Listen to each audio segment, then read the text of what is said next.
Mes frères bien-aimés, dans la vie, et je pense que vous serez d'accord avec moi, il n'y a rien de plus beau et de plus grand que les rencontres que nous faisons au jour le jour. Quand elles sont bonnes et enrichissantes, ce sont elles qui nous structurent, qui nous transforment et qui nous bonifient. Et quand elles sont mauvaises, eh bien ce sont elles qui nous détruisent. Un point, c'est tout. C'est dire, mes frères, que les uns et les autres, nous sommes de véritables éponges. Nous absorbons tout ce qui coule.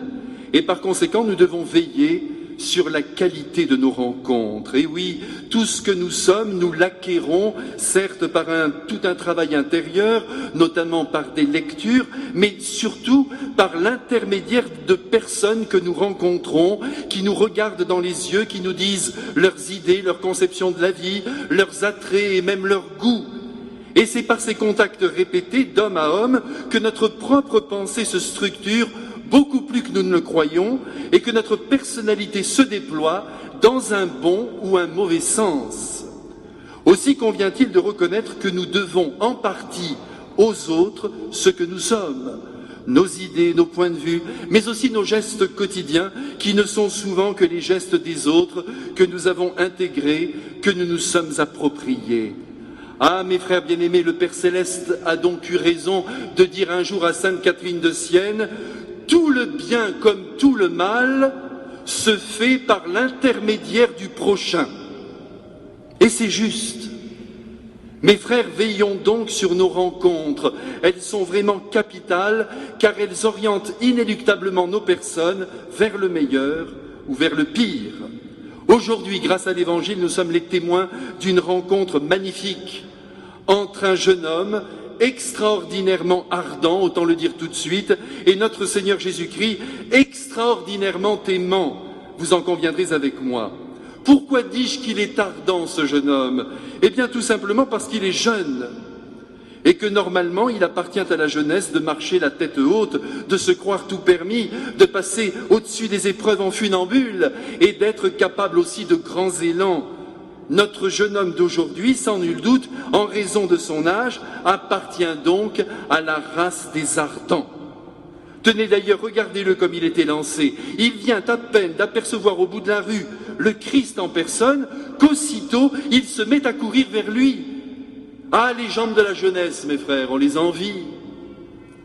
Et ce garçon de l'Évangile, pour revenir à lui, non seulement il court, mais voilà que maintenant, il tombe à genoux devant le Christ.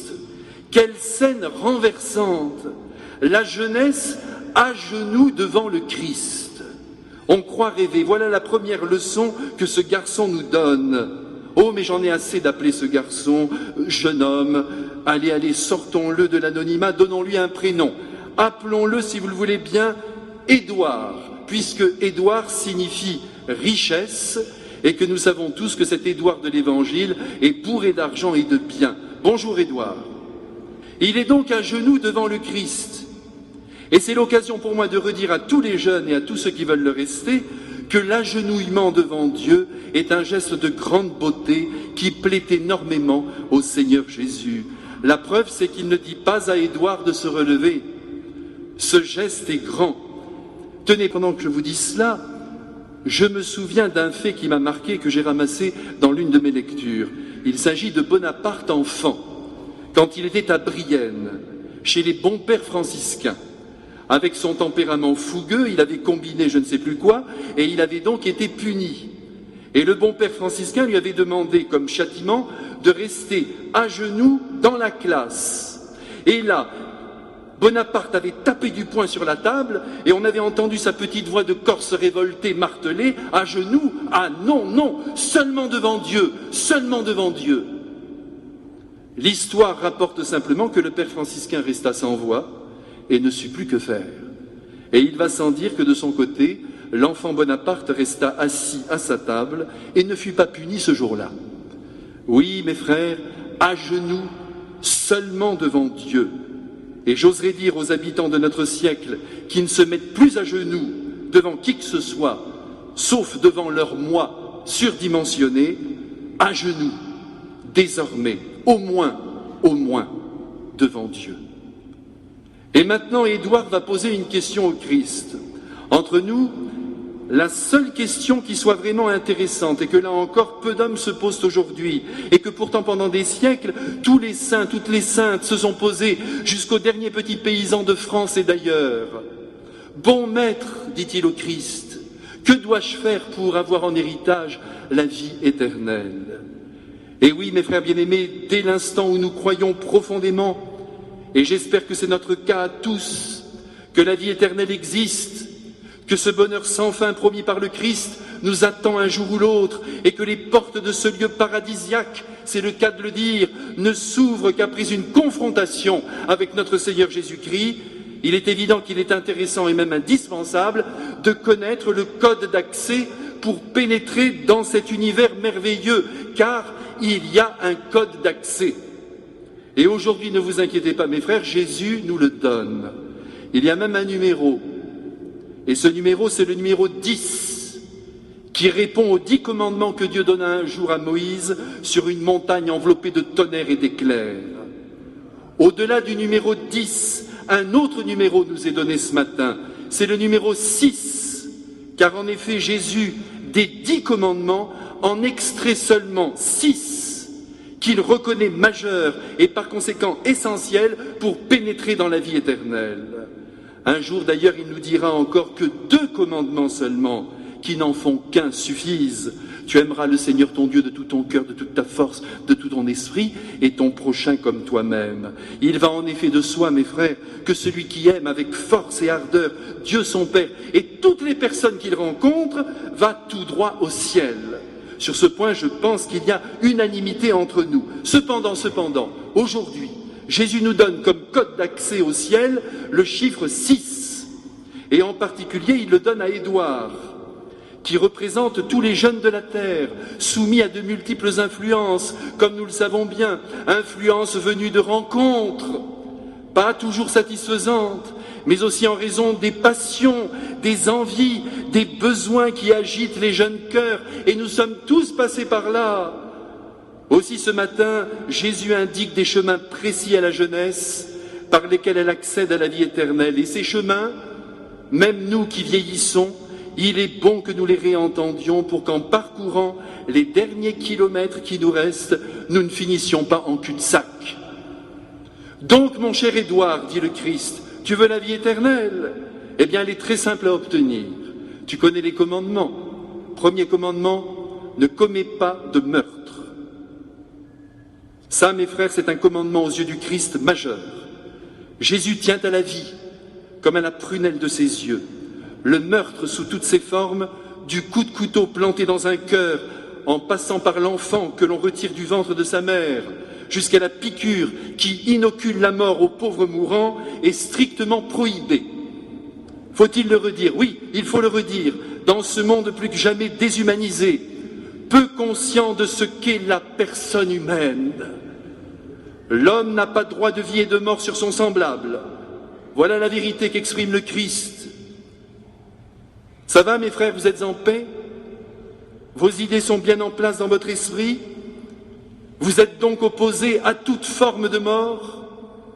Il ne faudrait quand même pas qu'au premier commandement, nous soyons déjà disqualifiés. Attention, car nous risquerions plus tard, de trouver porte close. Pardonnez-moi d'insister, mes frères, mais un cœur catholique, que dis-je, un cœur humain ne peut pas adhérer à l'avortement et à l'euthanasie. Et si je ne le redisais pas ce matin avec force, je serais indigne de mon humanité et de mon sacerdoce. D'abord parce que nous avons tous été des embryons, et voilà ce que ça donne, des hommes et des femmes. Et qu'ensuite j'ai vu mourir mon père sous mes yeux, après qu'il m'ait dit quelques mots que je n'oublierai jamais. C'est là que j'ai compris que chaque seconde était précieuse, surtout les dernières. Deuxième commandement, ne commets pas d'adultère. Alors là, mes frères, nous nous trouvons devant un commandement qui vient heurter notre faiblesse congénitale. Ce n'est pas la peine que je m'étende, il suffit de rappeler ici que tout homme peut devenir un traître dans l'ordre de l'amour, virevoltant à droite et à gauche pour assouvir ses propres besoins souvent physiques, mais aussi parfois affectifs. Pardonnez-moi cette remarque, mais bien des prostituées vous diront, si un jour vous avez l'occasion de parler avec l'une d'entre elles, que bien des hommes viennent les voir simplement pour s'asseoir sur leur lit, parler avec elles et poser leur tête sur leur corsage ouvert et puis stop. Cependant, il n'y a rien à faire d'une manière générale. L'homme est assoiffé de plaisir, de jouissance immédiate, et il les cherche parfois comme une bête. Par conséquent, ce commandement du Christ est donc de la plus haute importance. Il nous indique qu'il faut essayer de dépasser nos propres besoins, nos propres pulsions, et qu'en même temps, il ne faut surtout pas, car c'est cela l'adultère, voler un amour à une autre personne. Quand un amour est constitué, même si une personne nous attire, nous séduit profondément, il faut s'écarter. Et n'ayons pas peur de le dire, il faut fuir, car le risque est trop grand et nous sommes trop faibles. Allons plus loin. Ne commets pas de vol, dit le Christ à Édouard. Là encore, mes frères, s'il est une vertu qu'il faut prêcher au sein de nos familles et parmi nos amis, c'est l'honnêteté, car trop souvent l'un ou l'autre s'arrange avec elle. Sur ce point, il faut être inflexible. Ce qui n'est pas à nous n'est pas à nous, ce qui nous appartient nous appartient. Je me souviens qu'enfant, pardonnez-moi cette confidence, je n'avais pas plus de 4 ans, chez un marchand de bonbons où ma mère avait acheté 100 grammes de je ne sais quoi, de ma toute petite main dans un des sacs, j'avais pris un bonbon. Je revois la scène comme si j'y étais. Pourtant, elle a plus de 45 ans d'âge. Nous avons quitté le magasin et nous avons marché peut-être 1 kilomètre. Et c'est au bout de cette marche que j'ai montré à ma mère le petit bonbon que j'avais dans la main. Immédiatement, nous avons fait demi-tour. Et une fois arrivés dans le magasin, ma mère a pris mon bras et devant la vendeuse, elle l'a secoué pour que je remette le bonbon dans le bac. Eh bien, je puis vous assurer que depuis ce jour-là, je n'ai jamais rien pris à qui que ce soit. L'honnêteté, mes frères, ça vaut de l'or. Et ça s'enseigne. Mais continuons. Ne porte pas de faux témoignages, dit le Christ, et on pourrait ajouter tout de suite, ne fais de tort à personne. Mes frères, ces 2 commandements sont très précieux, car évidemment l'homme a facilement recours au mensonge pour sauver sa peau. Dans telle ou telle circonstance, il est prêt à maquiller la vérité pour se tirer d'affaire ou pour tirer d'affaire l'un des siens. Dans ces 2 commandements, il faut placer toutes les formes de médisance et de calomnie qui font tant de mal à la personne que l'on accable. Et oui, mes frères, nous le savons bien, mais malgré tout, souvent, nous continuons de parler à tort et à travers, sur les uns, sur les autres. Ce que l'on a dit à une tierce personne sur quelqu'un et qui n'était peut-être pas très juste demeure à jamais. C'est irrécupérable. Donc, mes frères, bouclons-la, si nous ne voulons pas trouver un jour ou une nuit la porte du paradis bouclée. Enfin, n'oublions pas que Jésus s'adresse à Édouard, qui est un jeune homme, et voici donc le dernier commandement qu'il sélectionne, « Honore ton père et ta mère », ce qui revient à dire « Traite avec considération et respect ceux qui t'ont donné la vie, même s'ils ont des défauts, ou s'ils n'ont pas bien fait leur travail. Continue tout simplement de les respecter. » Après avoir rappelé ces 6 commandements que la jeunesse, en premier lieu, doit mettre en pratique, il y eut, j'en suis sûr, un léger silence avant qu'Édouard ne prenne la parole pour dire la beauté de son être. Écoutez-le, maître, depuis mon enfance, j'observe ces commandements. Je suis sûr, mes frères, d'ailleurs, que dans cette assemblée, beaucoup de jeunes parmi nous ce matin pourraient en dire autant à notre Seigneur Jésus-Christ. C'est alors que l'Évangile nous fait entendre et plus encore nous fait voir les yeux du Christ se penchant sur ce jeune homme avec admiration. Écoutez les mots du Saint-Esprit. Posant alors son regard sur lui, Jésus se mit à l'aimer. Ici nous comprenons que si Dieu ne nous aime pas parce que nous sommes bons, mais parce que lui est bon, il n'en demeure pas moins que notre fidélité, notre désir de bien faire le touche profondément et attire son amour. Mais voilà que l'histoire va tourner au drame. Jésus, après avoir admiré l'âme d'Édouard, voici qu'il s'arrête aussi sur la beauté de ses vêtements, sur les bagues qu'il a au doigt, sur la belle chaîne d'or qu'il porte au cou. Il le regarde, il le détaille. Le jeune homme est beau, rasé de près, ses mains sont impeccables. Cet enfant de Dieu ne manque de rien. Cependant, il ne sait pas qu'il est prisonnier de sa richesse, de son bien-être, de son confort, et qu'il est donc en train de vieillir à grands pas, tout en perdant son élan. Alors Jésus, qui veut sauver en lui son cœur d'enfant, il va tout de go pour renverser cette forteresse mortifère en lui disant « Édouard, une seule chose te manque, va, vends tout ce que tu as et suis-moi ».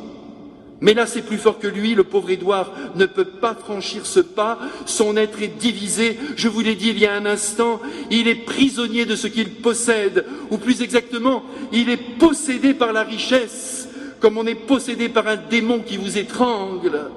La preuve, c'est que même le Christ, qui est la richesse absolue, et qui vient de lui proposer de vivre avec lui, et c'est grandiose, ne parvient pas à ravir ce jeune cœur, pourtant ardent et très religieux. C'est fou, mes frères, ce que la richesse devient indispensable à ceux qui la détiennent, et que pour la sauvegarder, certains peuvent aller jusqu'à rejeter Dieu. C'est bien l'histoire d'aujourd'hui, non? Et on comprend alors pourquoi Jésus va asséner immédiatement cette vérité. Oh, comme il est difficile à un riche d'entrer dans le royaume de Dieu. Parole terrible. Mes frères, ce matin, dans cette église, parmi nous, il y a des riches, c'est-à-dire des personnes qui possèdent des biens, peut-être même en surabondance, et d'autres, et je pense que c'est la majorité d'entre nous, qui ont de quoi vivre, mais sans plus. Aux riches, c'est-à-dire à ceux qui ne manquent de rien, Jésus dit, faites gaffe.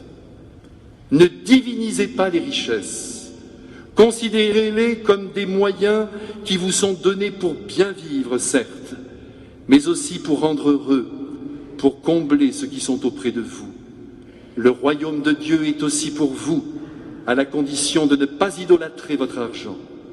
De toute façon, jusqu'au dernier jour de votre vie, vous les riches, dit le Christ, je vous poursuivrai, comme j'ai poursuivi Édouard jusqu'à la fin de sa vie, pour qu'il découvre où se trouve la vraie richesse et qu'il puisse entrer dans la béatitude éternelle.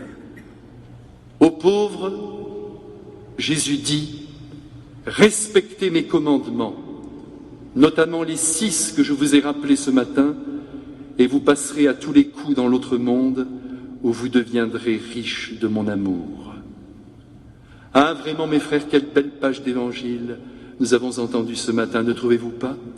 Vraiment, elle donne à penser et à réformer notre vie, à moins que celle qui s'annonce éternelle ne vous intéresse pas. Amen.